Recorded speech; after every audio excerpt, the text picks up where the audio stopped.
तो रवि जी के एक्सप्रेस में आप सभी का बहुत बहुत स्वागत है।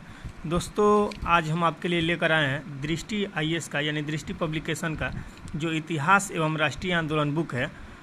तो उसी से आज हम टॉपिक देखेंगे, जो कि पहला टॉपिक हमारा होगा प्राचीन भारत। तो प्राचीन भारत के बारे में आज हम क्वेश्चन देखेंगे और पहले उसका सब्जेक्टिव देख लेंगे यानी स्टोरी के तौर पे, और उसके बाद उससे क्वेश्चन करेंगे। तो चलिए फटाफट स्टार्ट करते हैं और वीडियो में बने रहिएगा अंत तक, बड़ी मज़ा आने वाला है। तो एक बात आपसे और कहना चाहेंगे कि यदि आप हमारे चैनल पर नए हो तो पहले चैनल को सब्सक्राइब कर लीजिएगा और बेल आइकन प्रेस कर लीजिएगा, ताकि आपको समय समय पर नोटिफिकेशन मिलता रहे जब भी हम वीडियो अपलोड करें। और दोस्तों, एक बात और बता दें कि यदि वीडियो अच्छा लगेगा तो लाइक और शेयर ज़रूर से ज़रूर कीजिएगा। तो चलिए देर ना करते हुए टॉपिक पे बढ़ते हैं। देखिए दोस्तों, प्राचीन भारतीय इतिहास के स्रोत एवं प्रागैतिहासिक काल पहले देखेंगे इसमें। तो देख लीजिए, पहले भूमिका देखते हैं। थोड़ा इसको हम बड़ा कर लेते हैं। तो देखिए दोस्तों, भूमिका यानी इसकी भूमिका क्या है उसके बारे में पहले देख लेते हैं। तो इतिहास अतीत में किए गए मानव प्रयास की अनुक्रमिक कथा है। यानी इतिहास क्या है? अतीत में किए गए, अतीत मतलब क्या हुआ? बीता हुआ समय को अतीत कहा जाता है। यानी इतिहास जो है बीते हुए समय में किए गए मानव प्रयास की अनुक्रमिक कथा है, यानी क्रमवार एक कहानी है। यह इतिहास के आवश्यक अंग है। इतिहास के आवश्यक अंग क्या क्या है? तो अतीत, सभ्य युग, मानव प्रयास और घटनाओं का अनुक्रमिक प्रसार। ठीक है, ये सब इतिहास के आवश्यक अंग है। नेक्स्ट है वर्तमान जो अभिजीवित है। वर्तमान जो अभिजीवित है इतिहास का विषय नहीं है। यानी जो समय बीत चुका है, यानी जो बीता हुआ है वो इतिहास बन गया। बीती हुई कहानी को ही इतिहास कहा जाता है आमतौर पर, समझ लीजिए। और जो वर्तमान जो है यानी प्रेजेंट टाइम जो अभिजीवित है, इतिहास का विषय यह नहीं है। यद्यपि वह शीघ्र अतीत होकर उसका अंग हो जाएगा। यद्यपि वह शीघ्र अतीत होकर उसका अंग हो जाएगा। घटना जो संपन्न हो चुकी, चाहे अभी चाहे सहस्राब्दियों पूर्व, इतिहास का अंग हो जाती है। इतिहास जो है विगत घटनाओं का चिंतन करता है। ये क्या करता है? विगत घटनाओं का चिंतन भी करता है। ठीक है। नेक्स्ट है, जब हम ऐतिहासिक क्रम में घटनाओं का वर्णन करते हैं तब उन्हें काल प्रसार में वितरित करते हैं। क्या करते हैं? उन्हें काल प्रसार में वितरित करते हैं। और जब भौगोलिक क्रम में इनका उल्लेख करते हैं तब उन्हें स्थानानुसार रखते हैं। ठीक है, यानी ज्योग्राफिकल क्रम में जब उसका उल्लेख करते हैं तो क्या करते हैं? उसको स्थान यानी प्लेस वाइज उसको रख दिया जाता है। ठीक है। नेक्स्ट देखिए, इतिहास और भूगोल दोनों कारण और परिणाम के साथ घटनाओं की तिथि और स्थान को व्यवस्था प्रदान करते हैं। यानी इतिहास और भूगोल जो है दोनों क्या करते हैं? परिणाम के साथ घटनाओं की तिथि और स्थान को व्यवस्था प्रदान करते हैं। यानी इतिहास में क्या किया जाता है? तिथि, समझने वाला बात है। यानी दोनों में अंतर क्या है? यहाँ पर देखिए हिस्ट्री है और यहाँ पर भूगोल यानी ज्योग्राफी। तो इतिहास में क्या होता है? तिथि होता है, यानी डेट इसमें आवश्यक है। लेकिन भूगोल में क्या है? इसमें ज्योग्राफी में इसमें स्थान आवश्यक है, यानी प्लेस, कहाँ, किस जगह, ये सब क्या होता है ज्योग्राफी में। लेकिन डेट जैसे हो गया 15 अगस्त 1947, ये तिथि हो गया, ये क्या हो गया? ये इतिहास का हो गया, यानी हिस्ट्री का विषय हो गया। तो दोनों में यही डिफरेंस है। बिल्कुल छोटा सा वर्ड है लेकिन बहुत इम्पोर्टेंट है। ठीक है, तो इसको ध्यान में रखिएगा। चलिए नेक्स्ट देख लेते हैं। अतः निरंतरता व परिवर्तनीयता का समसामयिक विश्लेषण ही इतिहास है। ठीक है, इतिहास हमारी और हमारे समाज की दशा व दिशा का निर्धारण करता है और भविष्य को सुरक्षित बनाने का प्रयास भी करता है। ठीक है। प्राचीन भारत का इतिहास मानव सभ्यता के उस समय का इतिहास है जब वह अपने निर्माण की अवस्था में था। विशाल पर्वतमालाओं और नदियों की भूमिका प्राचीन भारत के इतिहास के निर्माण में बहुत महत्वपूर्ण रही है। वर्तमान मानव का स्वरूप क्रमिक विकास का परिणाम है।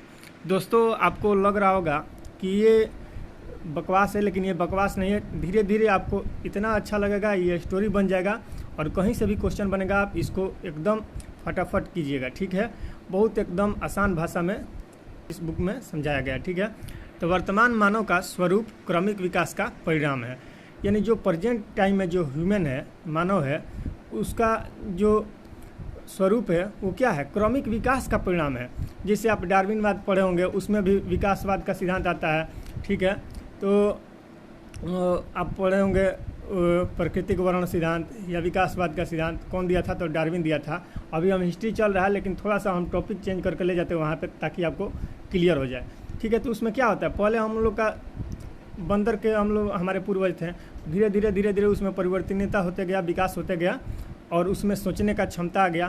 तब यही क्रमिक विकास ही मानव का आज का वर्तमान स्वरूप है। तो वही बात है यहाँ पे, वर्तमान मानव का जो स्वरूप है क्रमिक विकास का ही परिणाम है, यानी रिजल्ट है, ठीक है। नेक्स्ट देख लेते हैं। इतिहासकारों ने अध्ययन हेतु सरलता की दृष्टि से इतिहास को कई भागों में वर्गीकृत किया है। यानी जितने भी इतिहासकार हैं, स्टडी के सुविधा के लिए इतिहास को कई भागों में स्पेसिफाई किया है, यानी बांट दिया है। तो जैसे देखिए, प्राचीन भारत उसी वर्गीकरण का एक भाग है, ठीक है। प्राचीन भारत हो गया, मध्यकालीन भारत हो गया, आधुनिक भारत हो गया, आगे चलकर फिर विश्व इतिहास भी हो जाता है, ठीक है। तो वो तो अलग हो गया। तो चलिए हम देख लेते हैं यहाँ पे, ऐतिहासिक कालक्रमों का अध्ययन हम ऐतिहासिक सामग्री स्रोतों के आधार पर करते हैं। यानी ऐतिहासिक कालक्रम जो है, इसका अध्ययन हम किसके आधार पर करते हैं, तो ऐतिहासिक सामग्री हो गया या स्रोत हो गया, उसके आधार पर करते हैं, ठीक है। तो चलिए देखते हैं नेक्स्ट। चूँकि इतिहास उन बातों का वृत्तांत होता है जो भूतकाल में हुई हो, यानी इतिहास उन बातों का वृत्तांत होता है, ठीक है, जो कि पास्ट में घटना हो चुका है। इसलिए मूलतः महत्वपूर्ण तथ्यों को चुनकर अतीत का पुनर्निर्माण करने को ही इतिहास कहते हैं, ठीक है। चलिए नेक्स्ट देखते हैं। ये महत्वपूर्ण तथ्य हमारे लिए कई रूपों में सुरक्षित हैं, जिन्हें हम इतिहास की सामग्री यानी स्रोत कहते हैं। तो चलिए नेक्स्ट देखते हैं, प्राचीन भारतीय इतिहास जानने के स्रोत। यानी जो प्राचीन भारतीय इतिहास है, उसको जानने के लिए क्या क्या स्रोत हैं और कौन कौन है, सारा हम डिटेल वाइज देखेंगे। तो चलिए देख लेते हैं। तो देखिए दोस्तों, प्राचीन भारतीय इतिहास के स्रोत अनेक और विविध प्रकार के हैं। यानी जो प्राचीन भारतीय इतिहास के स्रोत है अनेक प्रकार के हैं और विविध प्रकार के हैं। हमारे इतिहास के स्रोत के क्षेत्र में किसी नदी के तट पर एक निर्जन टीले को खोद कर निकाले गए प्रागैतिहासिक काल के मनुष्य द्वारा पत्थर को काटकर बनाए गए गणासों से लेकर भव्य इमारतों के भग्नावशेषों और राज कवि बाण मतलब क्या हुआ, बाण, ये बाणभट्ट का शॉर्टकट में लिखा है, राजकवि बाणभट्ट को ही यहाँ पर बाण लिखा है। तो राजकवि बाणभट्ट के हर्ष चरित्र तक सभी प्रकार की चीज़ें इसमें शामिल की गई हैं, ठीक है। नेक्स्ट देख लेते हैं। तो हर्ष चरित्र किसके द्वारा लिखा गया था, तो बाणभट्ट के द्वारा, ये भी ध्यान रखिएगा। अपने अध्ययन की सुविधा के उद्देश्य से हम उन्हें मोटे मोटे रूप से दो श्रेणियों में विभाजित कर सकते हैं, ठीक है। जैसे देखिए, ऐसे तो 4 प्रकार से होता है, आपको लूसेंट में 4 प्रकार का मिल जाएगा और 4 प्रकार का ही होता है, लेकिन दृष्टि क्या मानता है, मतलब मोटा मोटी 2 प्रकार से मान लिया जाता है। जैसे एक साहित्यिक स्रोत हो जाता है और दूसरा पुरातात्विक संबंध, ठीक है। इन 2 श्रेणियों को फिर और छोटी छोटी श्रेणियों में विभाजित किया जा सकता है। तो इसी को वहाँ पर डायरेक्ट 4 स्रोत मान लिया गया है। तो देखिए, इसी का टर्म से मतलब आगे छोटी छोटी श्रेणियों में बांट दिया जाता है। तो चलिए नेक्स्ट देख लेते हैं। साहित्यिक और पुरातात्विक स्रोत को भी अन्य छोटी छोटी श्रेणियों में बांटा गया है। तो देख लेते हैं पहले। तो देखिए, पुरातात्विक स्रोत, पुरातात्विक स्रोत जो है, इसमें क्या क्या आता है, तो अभिलेख आता है। तो देखिए, पहले अभिलेख के बारे में जान लेते हैं। प्राचीन भारत के अधिकांश अभिलेख पाषाण शिलाओं, स्तंभों, ताम्रपत्रों, दीवारों तथा प्रतिमाओं पर उत्कीर्ण है।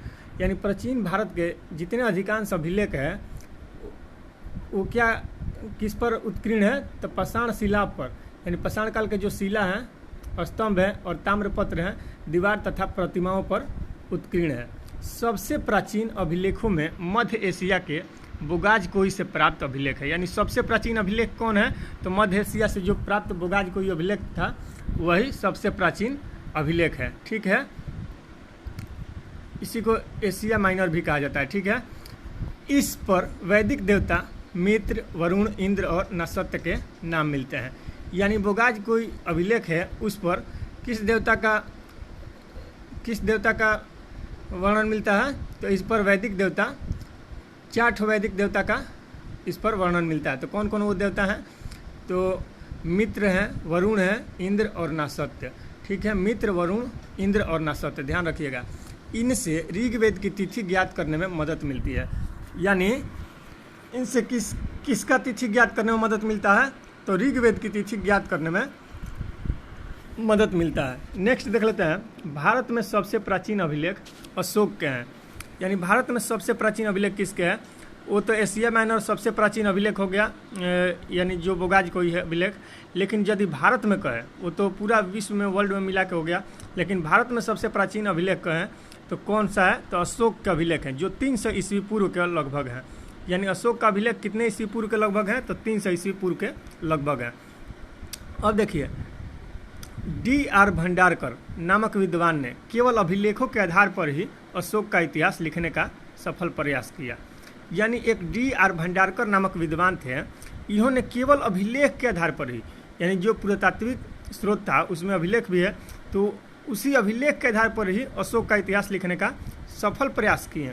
ठीक है, प्रयास ही नहीं किए, सफल प्रयास भी, उसमें सफल भी हुए। नेक्स्ट देखिए, अशोक के अभिलेख ब्राह्मी, खरोष्टी, यूनानी तथा अरमाइक लिपियों में मिले हैं। यानी यूनानी को ही क्या बोला जाता है? ग्रीक लिपि भी बोला जाता है। ठीक है, ये जो यूनानी है इसको हम लोग ग्रीक भी कह सकते हैं। तो देखिए, अशोक का अभिलेख ब्राह्मणी, खरोष्टी, यूनानी यानी ग्रीक और अरमाइक लिपियों में मिले हैं। ठीक है, नेक्स्ट देख लेते हैं, बहुत इंपॉर्टेंट है हर लाइन अपने आप में, तो चलिए इसको ध्यान से देखते चलिएगा। तो देखिए, मास्की, गुर्जरा, निटूर एवं उदयगोलम, ये 4 अभिलेख जो हैं, मास्की है, गुर्जरा है, निटूर है एवं उदयगोलम से प्राप्त अभिलेखों में अशोक के नाम का स्पष्ट उल्लेख है। यानी अशोक के नाम का स्पष्ट उल्लेख किस किस अभिलेख में है? तो मास्की में, गुर्जरा में, निटूर और उदयगोलम। मास्की, गुर्जरा, निटूर और उदयगोलम में। ठीक है, तथा अन्य अभिलेखों में उसे देवान प्रिय या प्रियदर्शी कहा गया है। यानी अशोक को अन्य अभिलेख में देवान प्रिय यानी देवों के प्रिय या प्रियदर्शी यानी देवों का प्यारा कहा गया है। किसको? अशोक को। ठीक है, नेक्स्ट देख लेते हैं। सर्वप्रथम देखिए, सर्वप्रथम 1837 ईस्वी में जेम्स प्रिंसेप ने ब्राह्मी लिपि में लिखित अशोक के अभिलेख को पढ़ा था। यानी अशोक का अभिलेख सर्वप्रथम किसने पढ़ा था? तो जेम्स प्रिंसेप ने। और जेम्स प्रिंसेप कब पढ़ा था? तो 1837 में। डाटा याद रखिएगा, 1837 में।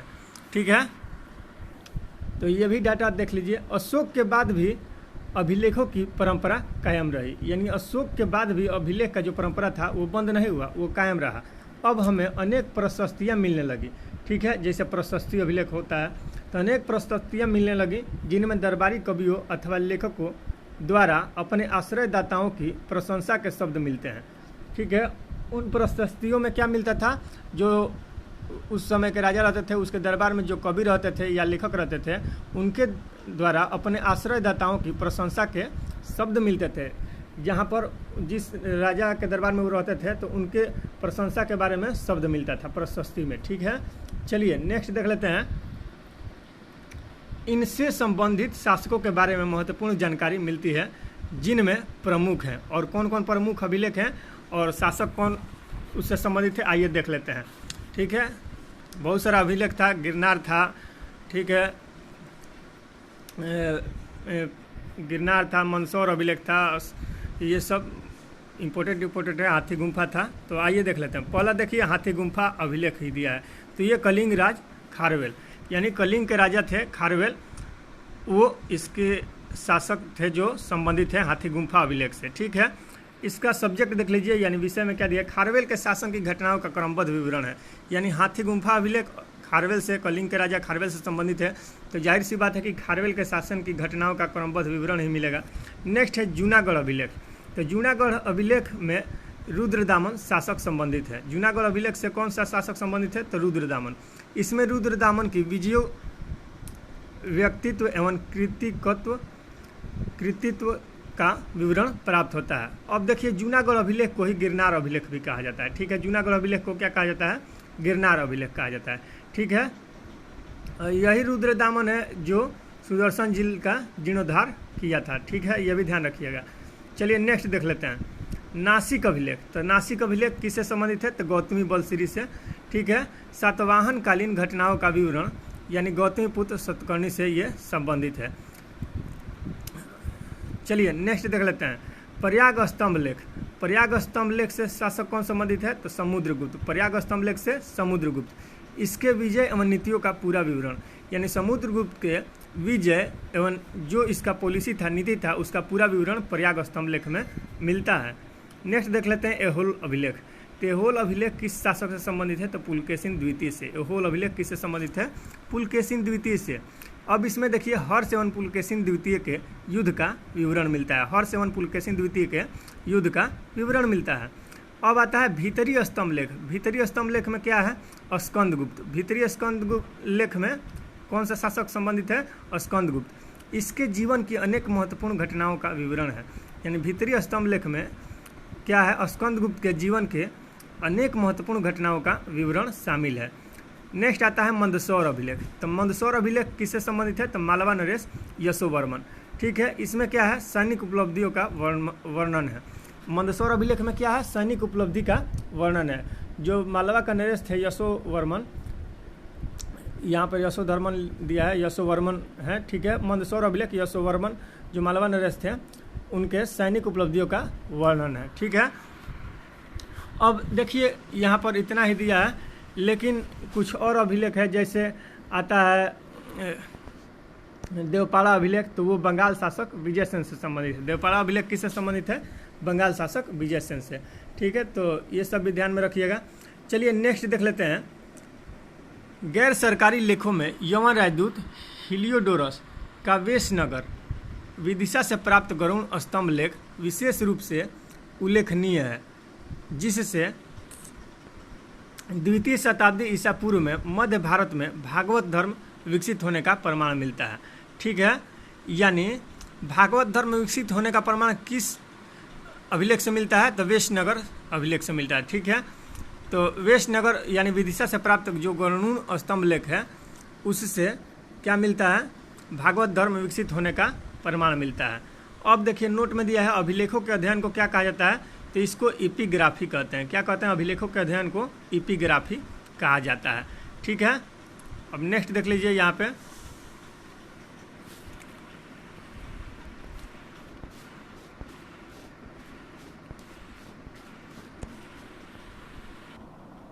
हाँ तो दोस्तों क्षमा चाहते हैं, थोड़ा ये लिस्ट जो था तालिका ये पूरा नहीं दिख पा रहा था, इसलिए इसको थोड़ा सा कष्ट सहिएगा। थोड़ा सा मोबाइल को इधर उधर करके देख लीजिएगा। ये केवल तालिका है, बस फिर जैसा चल रहा था वीडियो उसी प्रकार से चलेगा। तो देखिए प्राचीन भारतीय इतिहास के अध्ययन के स्रोत तो क्या क्या है? पुरातात्विक स्रोत है और साहित्यिक स्रोत है। क्या क्या है? पुरातात्विक स्रोत और साहित्यिक स्रोत। तो पुरातात्विक स्रोत में आपका क्या क्या आ जाएगा? तो फर्स्ट नंबर में आ जाएगा, इसमें पुरातात्विक स्रोत में आप देख सकते हैं अभिलेख आ जाएगा, स्मारक एवं भवन आ जाएगा, सिक्के जो हैं ये भी पुरातात्विक स्रोत है, मूर्तियाँ हो गया, चित्रकला हो गया और मुहरे। पहले आमतौर पर देखते थे मुहर मिलता था, मुहरे मिलती थी, ये सब क्या है? पुरातात्विक स्रोत है। ठीक है। नेक्स्ट है साहित्यिक स्रोत। साहित्यिक स्रोत में क्या क्या आता है? इसमें भारतीय साहित्य आता है और विदेशी साहित्य, यानी विदेशी यात्री जो आते थे उनका भी मिलता था, वही विदेशी साहित्य है। तो अब देखिए पुरातात्विक स्रोत तो आप समझ लिए, साहित्यिक स्रोत का ही लंबा चौड़ा लिस्ट चलता है। तो पहले हम देखेंगे भारतीय साहित्य यानी इंडियन जो साहित्य होता है, ठीक है, इसके बारे में देख लेते हैं। ठीक है। तो देखिए भारतीय साहित्य में धार्मिक साहित्य आ जाएगा, धर्मनिरपेक्ष साहित्य आ जाएगा और संगम साहित्य आ जाएगा। ठीक है। तो अब धार्मिक साहित्य में देखिए, तो धार्मिक साहित्य को भी 3 भाग में बांट दिया गया है। एक ब्राह्मण साहित्य होता है, एक बौद्ध साहित्य होता है और एक जैन साहित्य होता है। ठीक है। तो देखिए ब्राह्मण साहित्य को पहले देखते हैं।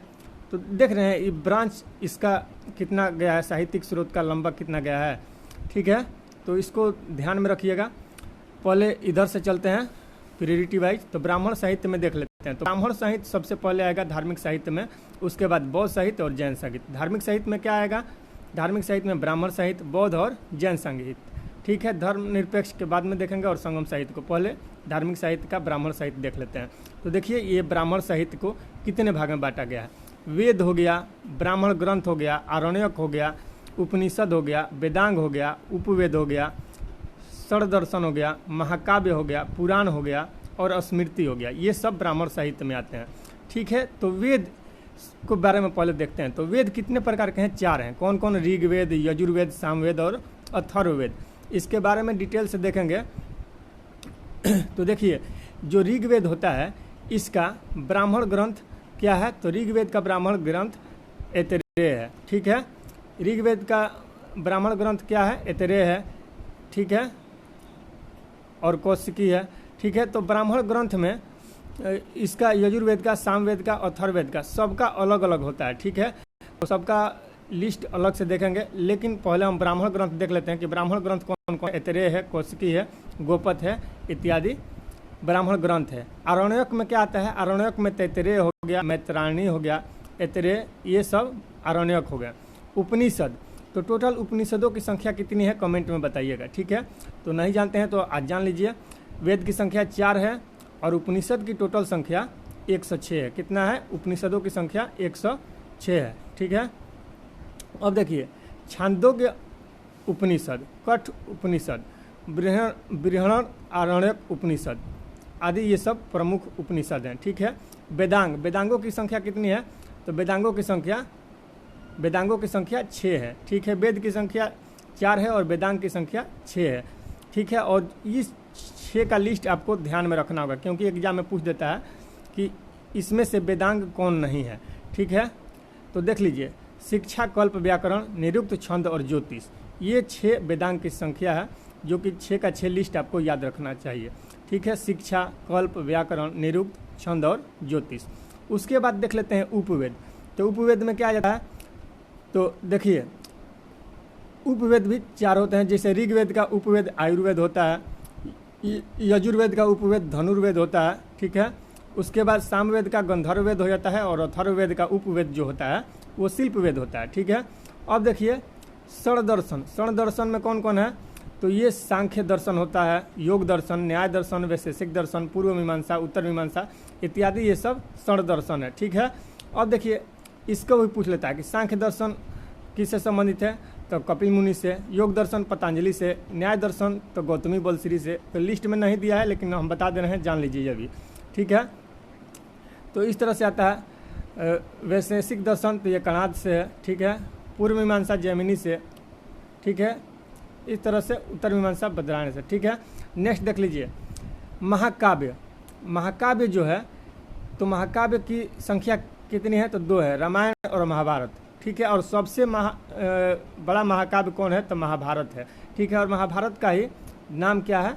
जय संहिता नाम है। ठीक है, अब देख लीजिए पुराण।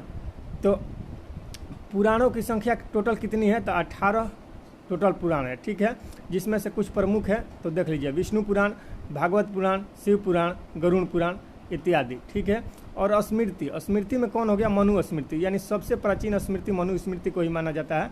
ठीक है, नारद स्मृति या याज्ञवल्क स्मृति, ये सब स्मृति में आता है। तो ये सब ब्राह्मण साहित्य थे। ठीक है, अब देखिए, ये बौद्ध साहित्य। तो बौद्ध साहित्य में आता है सूत पिटक, विनय पिटक, अभिधम पिटक, मिलिंद पन्नो।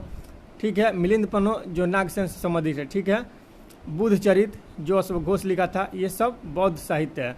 ठीक है, दिव्य वादन इत्यादि, ये सब क्या है? तो बौद्ध साहित्य है। जैन साहित्य के बारे में देख लेते हैं। तो परिशिष्ट पर्वन, भद्रबाहु चरित्र, भगवती सूत्र, कल्पसूत्र। ठीक है, कल्पसूत्र, भगवती सूत्र एग्जाम में अक्सर रिपीट करते रहता है। ठीक है, तो चलिए नेक्स्ट क्वेश्चन देख लेते हैं। नेक्स्ट क्वेश्चन क्या देखना है? यानी धार्मिक साहित्य तो हो गया खत्म। अब देख लेते हैं हम धर्मनिरपेक्ष साहित्य, यानी भारतीय साहित्य में जो धर्मनिरपेक्ष साहित्य होता है इसके बारे में जान लेते हैं। तो देखिए, धर्मनिरपेक्ष साहित्य यानी धर्म को बढ़ावा देने के लिए धर्मनिरपेक्ष साहित्य जो होता है, यानी अलग अलग धर्म से मतलब जो रहता है, तो उसके बारे में देख लेते हैं। कौटिल्य का अर्थशास्त्र। ठीक है, कल्हण की राजतरंगिणी। ठीक है, पाणिनि का अष्टाध्यायी। ठीक है, विशाख दत्त का मुद्रा राक्षस। ठीक है, यानी जो अर्थशास्त्र था कौन लिखे थे? कौटिल्य लिखे थे। ये धर्मनिरपेक्ष साहित्य के अंतर्गत आता है। ठीक है, यानी बढ़ावा नहीं, मतलब जो होता है यानी धर्म को निरपेक्ष माना जाता है उसमें। ठीक है, तो कौटिल्य का अर्थशास्त्र जो है पुस्तक कौटिल्य के द्वारा लिखा गया था। राजतरंगिणी जिसमें कश्मीर का मौर्यकालीन इतिहास वर्णन है, तो वो कल्हण का कृति है। और अष्टाध्यायी जो है ये पाणिनि के द्वारा लिखा गया था, जो संस्कृत की पुस्तक है। और मुद्रा राक्षस के द्वारा मुद्रा राक्षस जो पुस्तक है ये विशाख दत्त के द्वारा लिखा गया था, ये भी ध्यान रखिएगा। कालिदास का विज्ञान शकुंतलम है, मालविकाग्निमित्रम है, रघुवंशम है, मेघदूत है इत्यादि कालिदास की रचना है। बाणभट्ट का हर्षचरित और कादम्बरी ये सब धर्मनिरपेक्ष साहित्य में आता है। ठीक है, अब देखिए संगम साहित्य, यानी भारतीय साहित्य में संगम साहित्य भी आता है। तो इसमें क्या है, तिरुकुरल है, शिल्पादिकारम है, मणिमेखलई है, जीवक, चिंतामणि इत्यादि है। ठीक है, नेक्स्ट है विदेशी साहित्य। तो विदेशी साहित्य ज़्यादा बड़ा नहीं है, यानी विदेशी यात्रियों का विवरण मिलता है। तो जो लेखक एवं यात्री आए थे उनके द्वारा जो विवरण पुस्तक वगैरह लिखा गया, या उनके अपने जिस शासक के समय में आए तो उनके द्वारा कुछ वहाँ पर प्रमाण मिला, तो उसी के बारे में विदेशी साहित्य मतलब कहा जाता है, उसी के बारे में हमको जानकारी मिलता है। ठीक है, तो देख लेते हैं। जैसे देखिए यूनान एवं रोम के लेखक आए, ठीक है, चीनी लेखक आए और अरबी लेखक आए। तो यूनान एवं रोम के लेखक तो जैसे मेगास्थनीज था, यूनानी था, टोलमी था, हेरोडोटस था जो जिसे इतिहास का पिता भी कहा जाता है। ठीक है, निर्याकस था, असिटोबुलस था इत्यादि, ये यूनानी और रोमन लेखक थे। ठीक है, चीनी लेखक देखिए तो फाहियान जो था ये चीन का निवासी था, वेनसांग भी चीन से आया था, इतिसंग भी चीन से आया था। ठीक है, अब देखिए अरबी लेखक कौन था, तो अल सुलेमान अरबी लेखक था, अल मसूदी था, इब्न बतूता भी अरबी लेखक था, यानी इब्न बतूता कहाँ से आया था, मोरक्को से आया था। ठीक है, चलिए तो ये सारा लिस्ट कंप्लीट हुआ, अब हम बढ़ते हैं आगे। ठीक है,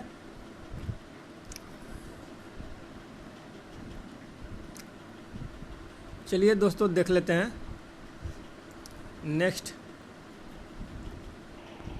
अब दोस्तों नेक्स्ट जो है ये स्मारक और भवन के बारे में हम जानेंगे। ठीक है, तो देख लीजिए, स्मारक और भवनों से जनता की आध्यात्मिकता तथा धर्मनिष्ठा का ज्ञान होता है। यानी जो स्मारक थे और भवन थे उनसे क्या होता है, जनता की आध्यात्मिकता तथा धर्मनिष्ठा का ज्ञान होता है। यानी कैसा धर्म है, कैसा उनका अध्यात्म रहता था, उससे ज्ञान नॉलेज मिल जाता था। ठीक है, हड़प्पा और मोहनजोदड़ो की खुदाई से प्राप्त भवनों से 5500 वर्ष पुरानी सिंधु सभ्यता का पता चलता है। यानी हड़प्पा और मोहनजोदड़ो का जब खुदाई हुआ, वहाँ का उत्खननकर्ता कौन थे कमेंट में बताइएगा। तो ये यानी उसका उत्खनन हुआ, खुदाई हुआ, तो 5500 यानी 5500 वर्ष पुरानी सिंधु सभ्यता का पता चला। ठीक है, नवीन शोध के अनुसार सिंधु घाटी सभ्यता लगभग 8000 साल पुरानी है। यानी सिंधु सभ्यता कितनी साल पुरानी है, लगभग 8000 साल पुरानी है। अब देखिए मोस्ट इम्पोर्टेंट बात है यहाँ पे, अतरंजी खेड़ा आदि की खुदाइयों से पता चलता है कि देश में लोहे का प्रयोग ईसा पूर्व 1000 के लगभग प्रारंभ हो गया था। यानी अतरंजी खेड़ा का जब खुदाई किया गया तो वहाँ क्या पता चला कि लोहे का प्रयोग 1000 ईस्वी पूर्व प्रारंभ हो गया था। यानी ईस्वी जब से स्टार्ट हुआ, यानी जो क्राइस्ट हमारे जीसस थे उनका जन्म जब से मतलब होता है तो उनके साल के पहले को ईसा पूर्व कहा जाता है। ठीक है, तो ईस्वी पूर्व 1000 ईस्वी पूर्व के लगभग प्रारंभ हो गया था लोहे का प्रयोग। ठीक है, ये ध्यान रखना चाहिए। चलिए नेक्स्ट है, प्राचीन काल में भारत में भारी संख्या में मंदिरों का निर्माण हुआ। यानी प्राचीन काल में भारी संख्या में किसका निर्माण हुआ, मंदिरों का निर्माण किस काल में हुआ, प्राचीन काल में ही, जिनके अवशेष बिखरे रूप में पूरे देश में मिलते हैं। ठीक है, चलिए नेक्स्ट देख लेते हैं। नेक्स्ट है, महलों और मंदिरों की शैली से वास्तुकला के विकास पर पर्याप्त प्रकाश पड़ता है। यानी महलों और मंदिरों की शैली से वास्तुकला के विकास पर, डेवलपमेंट में पर्याप्त प्रकाश पड़ता है। नेक्स्ट है, विभिन्न स्थानों से प्राप्त मंदिर, जैसे देवगढ़ का दशावतार मंदिर जो कि झांसी में है, भीतरगांव का मंदिर जो कानपुर में है। ठीक है, अजंता की गुफाओं के चित्र जो कि महाराष्ट्र में है, सुल्तानगंज से प्राप्त बुद्ध की ताम्र मूर्ति आदि से हिंदू कला एवं सभ्यता के पर्याप्त विकसित होने के प्रमाण मिलते हैं। ठीक है, अब देख लीजिए, ये भी जो पॉइंट है नेक्स्ट, ये भी मोस्ट इम्पोर्टेंट है, इसको ध्यान में रखिएगा। हर लाइन इसका मोस्ट इम्पोर्टेंट है, या आप पीसीएस का एग्ज़ाम हो या यूपीएससी या वनडे एग्ज़ाम हो, सारे के लिए एग्ज़ाम में मोस्ट इम्पोर्टेंट होने वाला है ये सेशन। चलिए नेक्स्ट देख लेते हैं। उत्तर भारत के मंदिर नागर शैली। जो उत्तर भारत के मंदिर होते हैं किस शैली में बने होते हैं, किस स्टाइल में, नागर शैली में। ठीक है। मध्य भारत के मंदिर बेसर शैली में। जो मध्य भारत का मंदिर होता है वो बेसर शैली में, और दक्षिण भारत के मंदिर द्रविड़ शैली में निर्मित होते हैं। ठीक है, तो इसको याद रखिएगा। दक्षिण भारत का द्रविड़ शैली में, मध्य भारत का बेसर शैली में, और उत्तर भारत का मंदिर जो है नागर शैली में। आपको ध्यान रखना है नागर शैली और द्रविड़ शैली का मिला जुला रूप ही बेसर शैली होता है। यानी दोनों का स्वरूप देखने को यदि आपको मन करे तो बेसर शैली का मंदिर देख लीजिएगा, मध्य भारत का मंदिर, उसमें दोनों शैली का मिला जुला रूप होता है। ठीक है।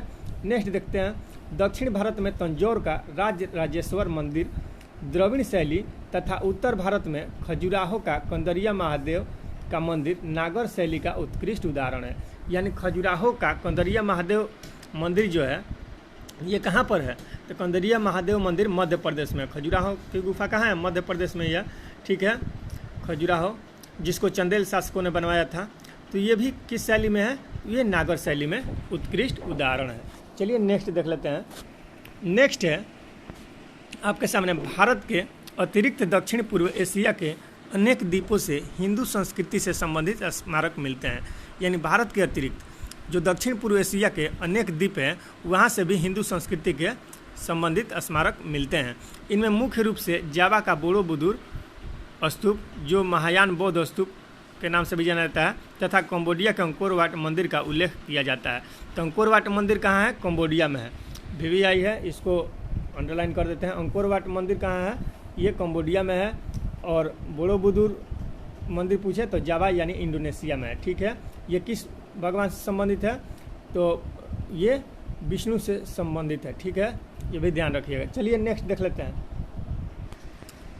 सिक्के, यानी सिक्के के बारे में देख लेते हैं। तो देखिए अभिलेख, स्मारक और भवन के अतिरिक्त प्राचीन राजाओं द्वारा ढलवाए गए सिक्कों से भी प्रचुर ऐतिहासिक जानकारी उपलब्ध होती है। यानी अभिलेख से, स्मारक से और भवन से तो जानकारी मिलती ही थी प्राचीन इतिहास के बारे में, लेकिन जो उस समय के राजा थे उसके द्वारा जो सिक्का ढलवाए जाते थे उससे भी ऐतिहासिक जानकारी उपलब्ध होती थी। ठीक है। नेक्स्ट है साधारणतया 206 ईस्वी पूर्व से लेकर 300 ईस्वी तक के भारतीय इतिहास का ज्ञान हमें मुख्य रूप से मुद्राओं की सहायता से ही होता है। यानी किससे होता है, मुद्रा के सहायता से।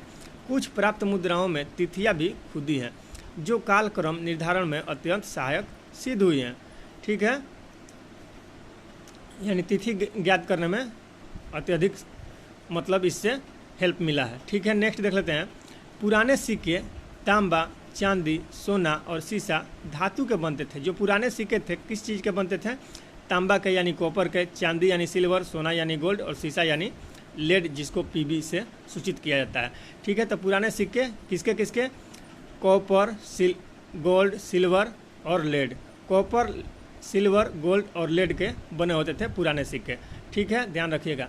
नेक्स्ट है प्राचीनतम सिक्कों को आहत सिक्के कहा जाता है। प्राचीनतम सिक्कों को क्या कहा जाता था, आहत सिक्का। प्राचीनतम सिक्कों को क्या कहा जाता था, आहत सिक्का कहा जाता था। आहत सिक्के या पंचमार सिक्के ईस्वी पूर्व 5वीं सदी के, यानी 5वीं ईस्वी पूर्व के, 5वीं सदी ईस्वी पूर्व के सिक्के हैं। आहत सिक्के कब के हैं, 5वीं सदी ईस्वी पूर्व के आहत सिक्के हैं, जिन्हें पंचमार्क सिक्के भी कहा जाता है। ठीक है। ठप्पा मारकर बनाए जाने के कारण ही भारतीय भाषाओं में इन्हें आहत मुद्रा कहा गया। यानी ठप्पा मारकर इनको बनाया जाता था, इसीलिए भारतीय भाषा में इन्हें आहत मुद्रा कहते थे। ठीक है। इंडियन लैंग्वेज में इसको क्या कहा जाता था, आहत मुद्रा। क्यों, क्योंकि ठप्पा मारकर इसको बनाया जाता था पंचमार्क सिक्के को, जो कि 5वीं सदी ईस्वी पूर्व के हैं। देखिए नेक्स्ट है पंचमार्क या आहत सिक्कों पर किस किस के चित्र बने होते थे, तो ध्यान रखने योग्य बात है। पंचमार्क या आहत सिक्कों पर जो चित्र बना होता था वो पेड़ का, मछली का, सांड का, हाथी का और अर्धचंद्र आदि का चिन्ह बना होता था। किस किस चीज़ का बना होता था, पंचमार्क या आहत सिक्कों को पंचमार्क क्यों कहा जाता था। ठीक है। तो 5 उस पर, पंच मतलब 5 और मार्क मतलब चिन्ह, यानी 5 चिन्ह उस पर उपलब्ध है। कौन कौन, पेड़, मछली, सांड, हाथी और अर्धचंद्र। पेड़, मछली, सांड, हाथी और अर्धचंद्र। ठीक है। अब देखिए तो 3 ठो याद रखिए जानवर है। कौन कौन है, एक पानी वाला है मछली, एक सांड और हाथी। मछली, सांड, हाथी, और नीचे में पृथ्वी पर क्या होता है पेड़, और ऊपर में आकाश में क्या होता है चंद्रमा यानी अर्धचंद्र। ठीक है, तो ये दोनों आपको याद हो जाएगा। तो 5 मार्क में नीचे में पेड़ और ऊपर में चंदा और बीच में क्या मछली, सांड और हाथी। ठीक है, तो चलिए आपको याद हो गया होगा कि आहत सिक्के में किस किस चीज़ का चिन्ह था, क्योंकि आहत सिक्कों को 5 मार्क कहा जाता है। 5 मार्क यानी 5 मार्क का रहेगा उस पर, पेड़, मछली, सांड, हाथी, अर्धचंद्र। ठीक है, चलिए नेक्स्ट देख लेते हैं। सर्वाधिक सिक्के मौर्योत्तर काल में बने हैं, यानी सर्वाधिक सिक्के किस काल में बने हैं, तो मौर्योत्तर काल में। ठीक है, जो मुख्यतः किस चीज़ से बने थे, तो शीशे, चांदी, तांबा एवं सोने का। अभी आपने देखा ऊपर में था कि सिक्के किस चीज़ के बने होते थे, तो शीशा का यानी लेड का, चांदी यानी सिल्वर, तांबा यानी कॉपर और सोना यानी गोल्ड का बना होता था। चलिए नेक्स्ट देख लेते हैं। तो नेक्स्ट जो है आपके सामने, ये सातवाहनों ने शिष्य तथा गुप्त शासकों ने सोने के सर्वाधिक सिक्के जारी किए। यानी शिष्य के सर्वाधिक सिक्के किसने जारी किए थे, तो सातवाहन शासकों ने, यानी जिसे आंध्र सातवाहन भी कहा जाता है। ठीक है, सातवाहन शासकों ने शीशे की सर्वाधिक सिक्के जारी किए। शीशा का सर्वाधिक सिक्का कौन जारी किया, सातवाहन शासक ने।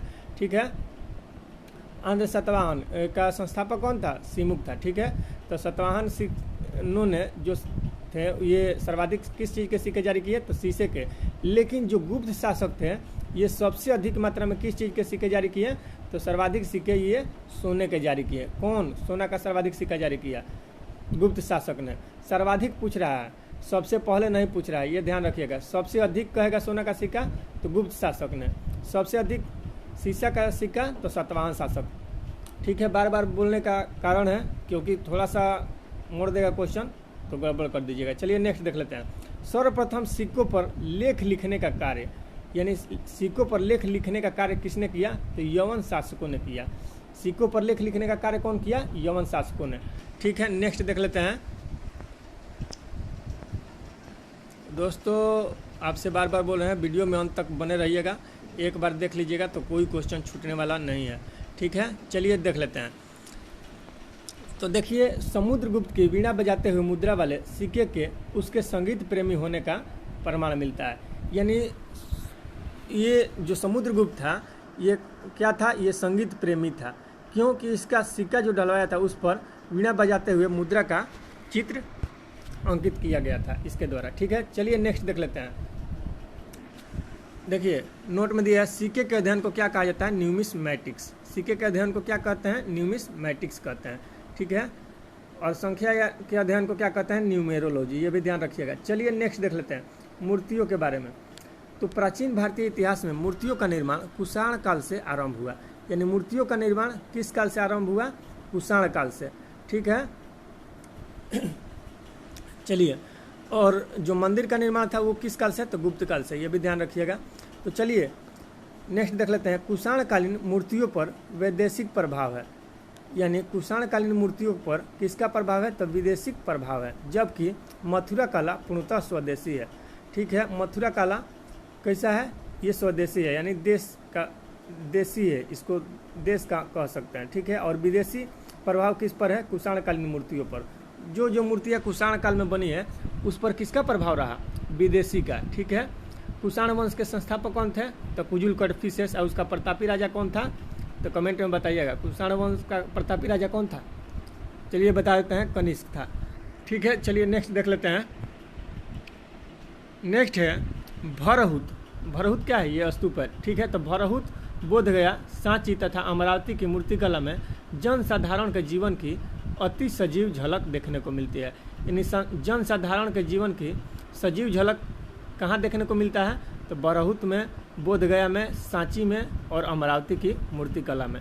ठीक है, नेक्स्ट है चित्रकला के बारे में देखते हैं। तो देखिए दोस्तों, अजंता के चित्रों में मनोभावों की सुंदर झलक मिलती है। अजंता के चित्रों में सुंदर झलक मिलता है किसका, मनोभाव का। ठीक है, चित्रकला में माता और शिशु तथा मरणासन राजकुमारी जैसे चित्रों से गुप्त काल की कलात्मक उन्नति का पूर्ण आभास होता है। यानी अजंता का जो गुफा है वहाँ पर बहुत सुंदर झलक मिलता है मनोभाव का, ठीक, विचार का। ठीक है, और चित्रकला में क्या क्या प्रसिद्ध है, तो माता और शिशु का मूर्ति है, मरणासन राजकुमारी है, ठीक है। ये चित्रकला है, मूर्ति नहीं है, चित्रकारी है। और ये क्या है, गुप्त काल की कलात्मक उन्नति का पूर्वाभास होता है इससे, ठीक है, कि गुप्त काल में भी कला के क्षेत्र में प्रोग्रेस हुआ है, ठीक है। चलिए नेक्स्ट देख लेते हैं। बोधिसत्व पद्म पाणी का चित्र सर्वाधिक प्रसिद्ध और प्रायः चित्रित चित्रकारी है जो अजंता में है। बोधिसत्व पद्म पाणी का चित्र कहाँ है, अजंता की गुफा में है, ठीक है। अब देख लेते हैं मुहरों के बारे में। तो मुहरे के बारे में देख लीजिए। अवशेषों से प्राप्त मुहरों से प्राचीन भारत का इतिहास लिखने में बहुत सहायता मिलती है, सही बात है। नेक्स्ट है, मुहरों से व्यापारिक, धार्मिक, आर्थिक जीवन के बारे में पर्याप्त जानकारी प्राप्त होती है। यानी मुहर से कैसे जीवन के बारे में जानकारी मिलती है, तो व्यापारिक जीवन भी, धार्मिक जीवन भी और आर्थिक जीवन भी, यानी तीनों जीवन के बारे में जानकारी मिलता है मुहर से, ठीक है। नेक्स्ट है, हड़प्पा, मोहनजोदड़ो और बसाड़ से प्राप्त मिट्टी की मुहरों में बने धार्मिक प्रतीकों से उनके धार्मिक अवस्थियों का ज्ञान होता है। यानी जो मुहर बनी थी हड़प्पा, मोहनजोदड़ो और बसाड़ में, तो उनसे किसका ज्ञान मिलता है, तो धार्मिक प्रतीकों से, उनका जो प्रतीक था धार्मिक प्रतीक, उनसे धार्मिक अवस्थियों का ज्ञान होता है, ठीक है। नेक्स्ट है साहित्यिक स्रोत, ठीक है। तो साहित्यिक स्रोत देख लेते हैं। जो हम लोग लिस्ट देखे थे ना अभी एक तालिका में, तो उसी के बारे में सारा दिया गया। तो साहित्यिक स्रोत का भी डिटेल देख लेते हैं। साहित्यिक स्रोत के अंतर्गत हम धार्मिक साहित्य और लौकिक साहित्य का अध्ययन करते हैं। साहित्यिक स्रोत के अंतर्गत हम किसका अध्ययन करते हैं, धार्मिक साहित्य और लौकिक साहित्य का अध्ययन करते हैं। धार्मिक साहित्य में ब्राह्मण तथा ब्रह्मोत्तर ग्रंथों की चर्चा की जाती है। धार्मिक साहित्य में किसका चर्चा किया जाता है, ब्राह्मण तथा ब्राह्मणोत्तर ग्रंथ की चर्चा की जाती है। नेक्स्ट है, ब्राह्मण ग्रंथों में वेद, उपनिषद, रामायण, महाभारत, पुराण तथा स्मृति ग्रंथ आते हैं। ब्राह्मण ग्रंथों में क्या क्या आता है, वेद आता है, उपनिषद आता है, रामायण, महाभारत, पुराण तथा स्मृति ग्रंथ आते हैं। जबकि ब्राह्मणेतर ग्रंथों में बौद्ध तथा जैन साहित्य से संबंधित रचनाओं का उल्लेख किया जाता है, ठीक है, ध्यान रखिएगा। नेक्स्ट है, लौकिक साहित्य में ऐतिहासिक ग्रंथों, जीवनियाँ, यात्रा वृत्तांत, कल्पना प्रधान तथा गल्प साहित्य का वर्णन किया जाता है। यानी लौकिक साहित्य में किसका वर्णन किया जाता है, तो ऐतिहासिक ग्रंथ का, जीवनी का, यात्रा वृत्तांत का, कल्पना प्रधान तथा गल्प साहित्य का वर्णन लौकिक साहित्य में किया जाता है। इनका अलग अलग विवरण इस प्रकार है, चलिए देख लेते हैं। तो देखिए ब्राह्मण साहित्य, तो ब्राह्मण साहित्य में वेद आ जाएगा। वेद 4 प्रकार के हैं, आपने अभी देखा, ऋग्वेद, यजुर्वेद, सामवेद और अथर्ववेद। तो सबसे पुराना वेद कौन सा है, सबसे प्राचीन वेद ऋग्वेद है, और सबसे बाद का यानी आधुनिक वेद किसे माना जाता है, अथर्ववेद को। चलिए देख लेते हैं। वेदों के द्वारा प्राचीन आर्यों के सामाजिक, आर्थिक, धार्मिक एवं राजनीतिक जीवन के बारे में पर्याप्त जानकारी मिलती है। यानी वेद से किसके बारे में जानकारी मिलती है, तो जो आर्य लोग थे, जो मध्य एशिया से आए थे, तो मध्य एशिया में आए थे, ठीक है। तो वेदों के द्वारा प्राचीन आर्यों के सामाजिक यानी सोशल, आर्थिक यानी इकोनॉमिक, और धार्मिक यानी रीजनल, और राजनीतिक जीवन यानी पॉलिटिकल लाइफ के बारे में जानकारी मिलता है। वैदिक युग की सांस्कृतिक दशा की ज्ञान एकमात्र स्रोत वेद है। यानी वैदिक युग की सांस्कृतिक दशा के ज्ञान का एकमात्र स्रोत क्या है, वेद से ही उसका जानकारी मिलता है, ठीक है, वैदिक युग का। इसीलिए वेद से ही उसका जानकारी मिलता है, इसीलिए उसको वैदिक युग भी कहा जाता है, ये भी ध्यान रखिएगा। वेदों की संख्या 4 है, कौन कौन, ऋग्वेद, यजुर्वेद, सामवेद, अथर्ववेद, आपको पहले ही बता चुके हैं। चलिए नेक्स्ट देख लेते हैं ऋग्वेद। तो ऋग्वेद कब से कब तक का है, तो 1500 ईस्वी पूर्व से 1000 ईस्वी पूर्व तक समय है, इसका काल है, ठीक है। ऋग्वेद का काल है 1500 ईस्वी पूर्व से 1000 ईस्वी पूर्व तक, ठीक है, ऋग्वैदिक काल है, ठीक है। अब देखिए ऋग्वेद के बारे में देख लीजिए। ऋग्वैदिक काल के बाद आता है कौन सा काल, उत्तर वैदिक काल, तो वो होता है 1000 ईस्वी पूर्व से 600 ईस्वी पूर्व। लेकिन ऋग्वैदिक काल होता है 1500 ईस्वी पूर्व से 1000 ईस्वी पूर्व, ठीक है, ये ध्यान रखिएगा। यहाँ पे ऋग्वेद लिखा है यानी ऋग्वैदिक काल है, ठीक है। अब ऋग्वेद के बारे में देख लेंगे। यह सबसे प्राचीनतम वेद माना जाता है, ठीक है। यह एक ऐसा वेद है जो ऋचाओं में बद्ध है, यानी इसमें ऋचा है, ठीक है। टोटल ऋचाओं की संख्या ऋग्वेद में कितनी है, कमेंट में बताइएगा। चलिए देख लेते हैं। नेक्स्ट, ऋचा श्लोक को कहा जाता है। चलिए देख लेते हैं। नेक्स्ट, ऋग्वेद में कुल 10 मंडल हैं। ठीक है, ऋग्वेद में मंडल कितने हैं? 10 मंडल हैं। सूक्त कितने हैं? 1028 हैं और 10,580 ऋचाएँ हैं। ठीक है, 10,580 यहाँ पे दिया है, लेकिन लूसेट में आपको क्या मिलेगा? 10,462 ही आपको मिलेगा लूसेंट में। ठीक है, लेकिन यहाँ पे 10,580 दिया है, तो इसको ध्यान रखिएगा क्योंकि ये NCERT पैटर्न है। चलिए देख लेते हैं। इस वेद के पढ़ने वाले ऋषि को होत्री कहते हैं। बहुत इंपॉर्टेंट है। ऋग्वेद के पढ़ने वाले ऋषि को क्या कहते हैं? होत्री कहते हैं, होत्री कहते हैं। ठीक है, वही यजुर्वेद का कह देगा तो उसको अध्वर्यु कहते हैं, ये भी ध्यान रखिएगा।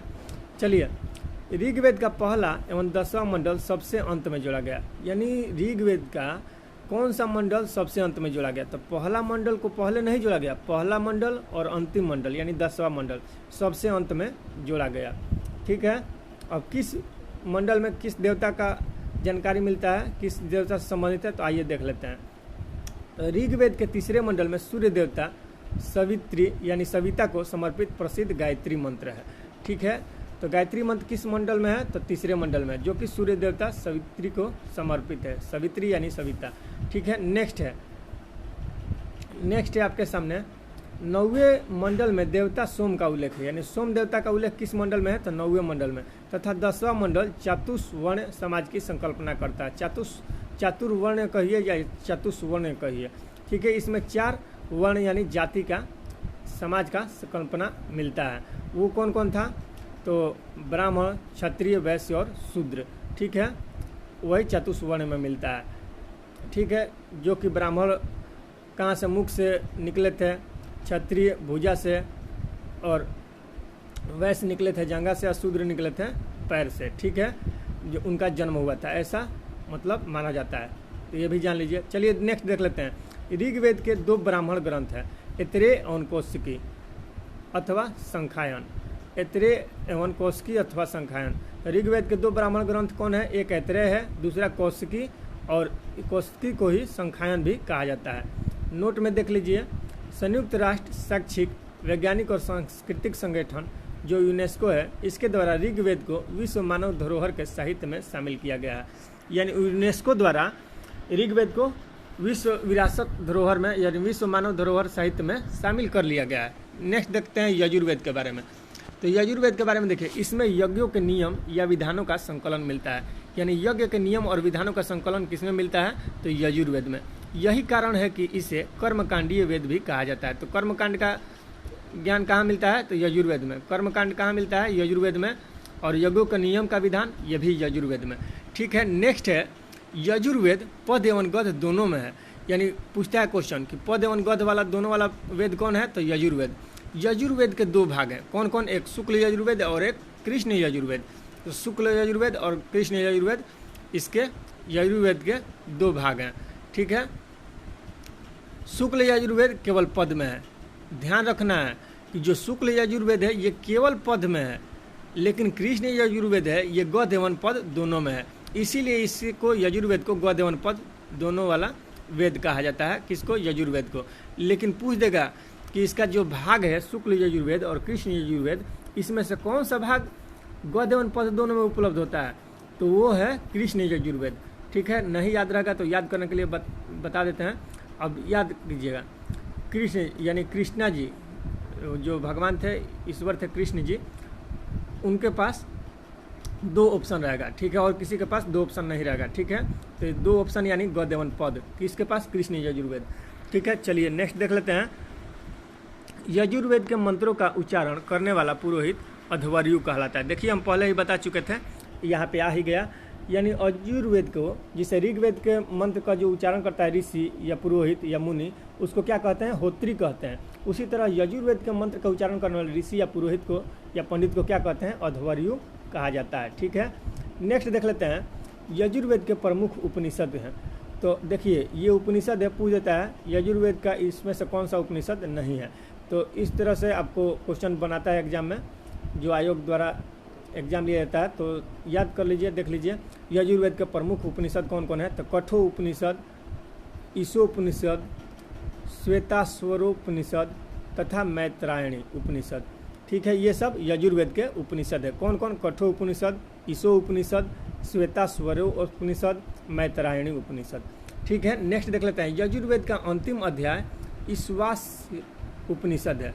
ठीक है, यजुर्वेद का अंतिम अध्याय क्या है? यजुर्वेद का अंतिम अध्याय ईश्वास्य उपनिषद ही यजुर्वेद का अंतिम अध्याय है, जिसका संबंध आध्यात्मिक चिंतन से है।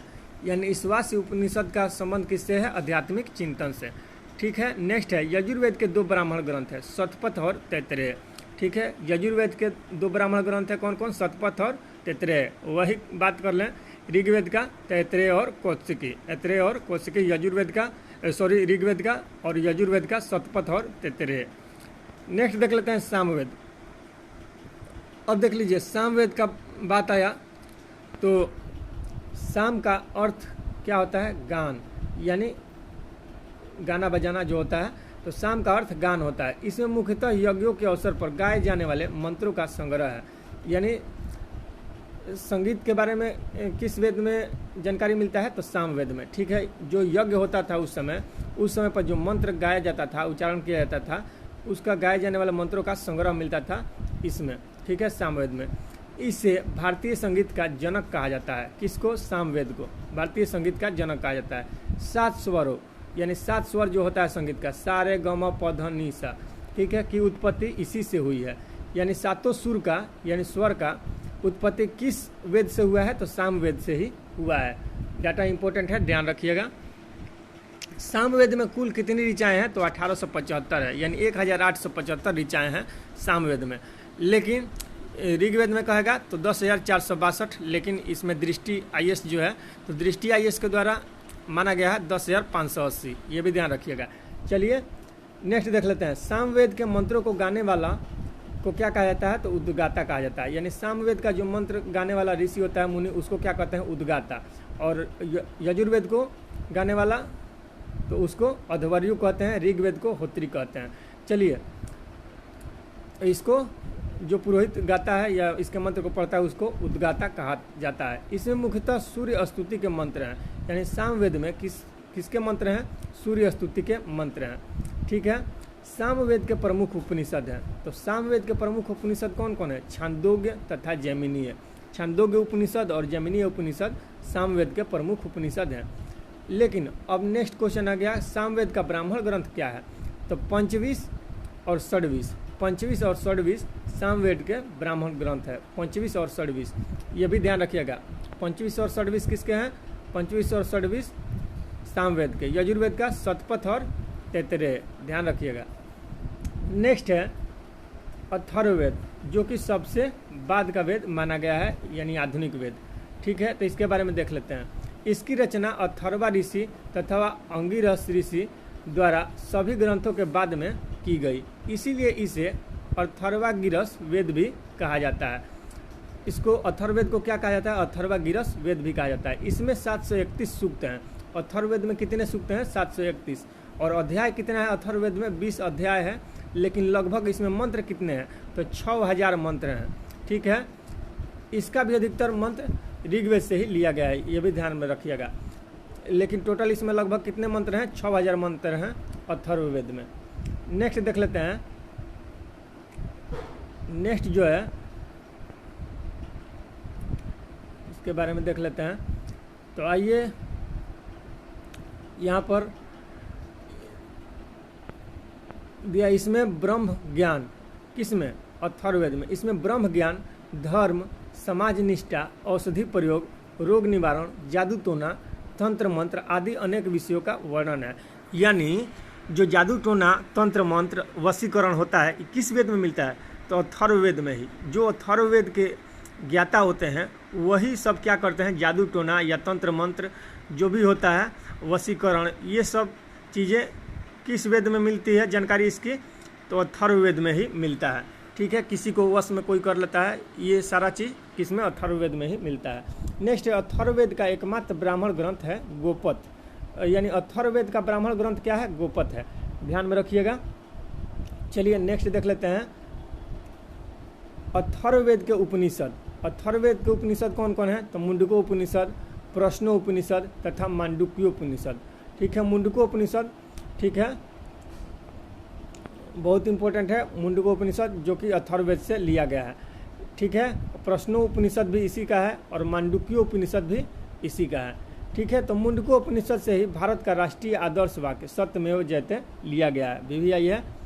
ठीक है, इसमें देखिए पूछता है क्वेश्चन, ये भी ध्यान रखिएगा कि सभा और समिति को प्रजापति की 2 पुत्रियां कहा गया। किस वेद में? तो अथर्ववेद में ही सभा और समिति को प्रजापति की 2 पुत्रियां कहा गया है।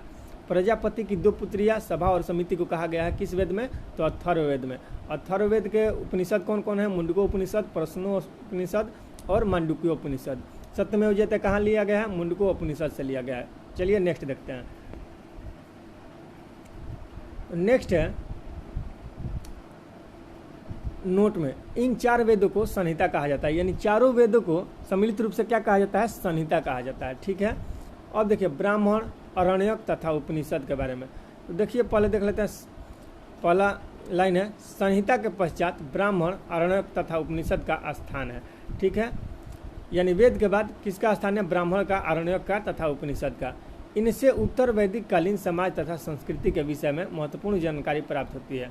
ठीक है, यानी ब्राह्मण से, अरण्यक से और उपनिषद से किस समाज के बारे में जानकारी मिलती है?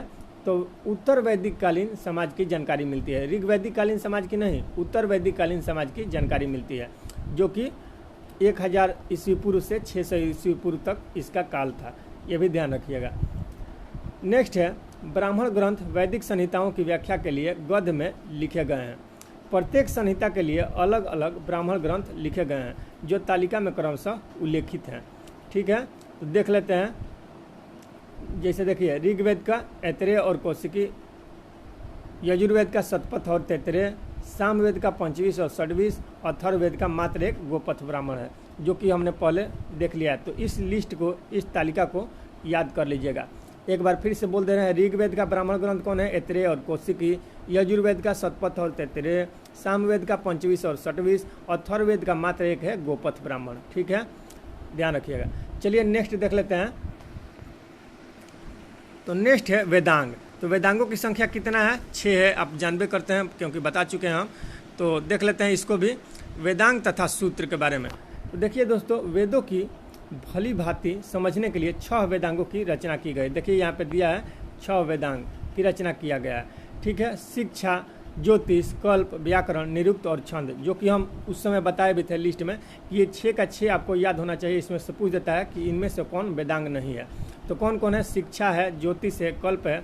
शिक्षा, ज्योतिष, कल्प तीनों याद रखिएगा एक बार में, और व्याकरण, निरुक्त, छंद, ये तीनों एक बार में याद रखिएगा। शिक्षा, ज्योतिष, कल्प, व्याकरण, निरुक्त, छंद। तो शिक्षा मतलब क्या होता है? उच्चारण विधि, ज्योतिष मतलब भाग्यफल, कल्प मतलब कर्मकांड, व्याकरण मतलब शब्द व्युत्पत्ति, निरुक्त मतलब भाषा विज्ञान और छंद मतलब चतुष्पदा श्लोक। ये वेदों के शुद्ध उच्चारण तथा यज्ञ आदि करने में सहायता करते हैं। ठीक है, नेक्स्ट देख लेते हैं। इसी प्रकार वैदिक साहित्य को अक्षुण्ण बनाए रखने के लिए सूत्र साहित्य का प्रणयन किया गया है। यानी वैदिक साहित्य को अक्षुण्ण बनाए रखने के लिए सूत्र साहित्य का भी प्रणयन किया गया है। स्रोत सूत्र, गृह सूत्र, धर्म सूत्रों के अध्ययन से हम यज्ञीय विधि विधानों, कर्मकांडों तथा राजनीति विधि एवं व्यवहार से संबंधित महत्वपूर्ण जानकारी प्राप्त करते हैं। हाँ तो दोस्तों, वीडियो ज़्यादा लंबा होने वाला है, तो और थोड़ा सा इसमें कवर करेंगे। इसका नेक्स्ट पार्ट, इस टॉपिक का नेक्स्ट पार्ट आएगा, यानी 2 पार्ट में ये कंप्लीट हो पाएगा। तो चलिए देख लेते हैं फटाफट। महाकाव्य, महाकाव्य के बारे में देख लेते हैं। वैदिक साहित्य के बाद भारतीय साहित्य में महाकाव्यों का समय आता है। इसमें रामायण और महाभारत प्रमुख शामिल है, लेकिन महाभारत ही सबसे बड़ा महाकाव्य माना जाता है। यह भी ध्यान रखिएगा, जिसको जय संहिता भी कहा जाता है। ठीक है, रामायण हमारा आदि काव्य है। रामायण क्या है? हमारा आदि काव्य है। मोस्ट इंपोर्टेंट लाइन है, ध्यान रखिएगा। रामायण क्या है? रामायण जो है आदि काव्य है, जिसकी रचना महर्षि वाल्मीकि ने की थी। इससे हमें हिंदुओं तथा यवन शासकों और शकों के संघर्ष का वर्णन मिलता है। रामायण से क्या मिलता है? हिंदू शासक, यवन शासक और शक के शासक के संघर्ष का वर्णन मिलता है। किससे? रामायण से, जो कि हमारा आदि काव्य है, वाल्मीकि द्वारा रचित है। नेक्स्ट देख लेते हैं महाभारत के बारे में। तो देखिए दोस्तों, महाभारत की रचना महर्षि वेदव्यास ने किया था। इससे प्राचीन भारतवर्ष की सामाजिक, धार्मिक तथा राजनीतिक दशा का वर्णन मिलता है। यानी भारतवर्ष की सामाजिक, सोशल, धार्मिक या रीजनल और राजनीतिक पॉलिटिकल दशा का वर्णन किससे मिलता है? महाभारत से मिलता है।